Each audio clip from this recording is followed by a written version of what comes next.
Beaumont man is using his passion to help share a soldier's story and bring closer his platoon through a documentary. KFDM's Kara Dixon reports why the soldiers say the film about their lives is something you may need to see.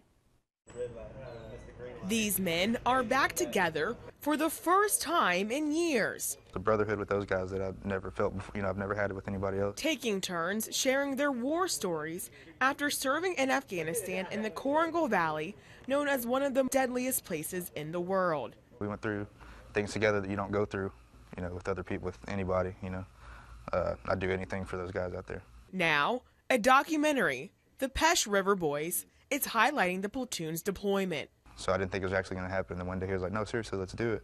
Jason Ebarb is producing the documentary. The idea, after he met Beaumont native Blake Trahan, a member of the platoon. When I actually kind of found out the complexity of his deployment and the intensity of his deployment, I was really kind of surprised.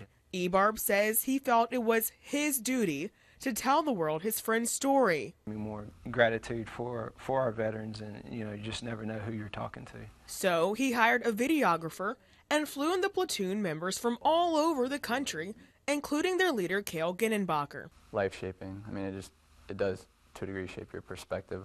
Ginnenbacher says the documentary will honor their fallen friend Brian Tabata and give people an inside look at a soldier's life. What I hope is that it shows kind of what they go through outside of actually going out and fighting, because that's a part of it, but there's a magnitude that's different from that.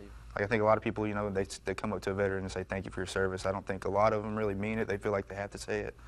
Like seeing something like this, I think they'll realize that there's a lot more going on than people think. So.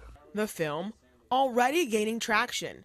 Ebarb says many military media companies have shown interest. I think it's a valuable story that should be preserved and should be heard, but I was just glad to see so many other people that were in agreement with that. But for these soldiers, the documentary is much more than just telling their story. It's good for us. It's a way for us, like an outlet kind of to get our story out, just kind of say it, and get it out and hopefully get some closure on it. In Beaumont, Kara Dixon, KFDM 6 News.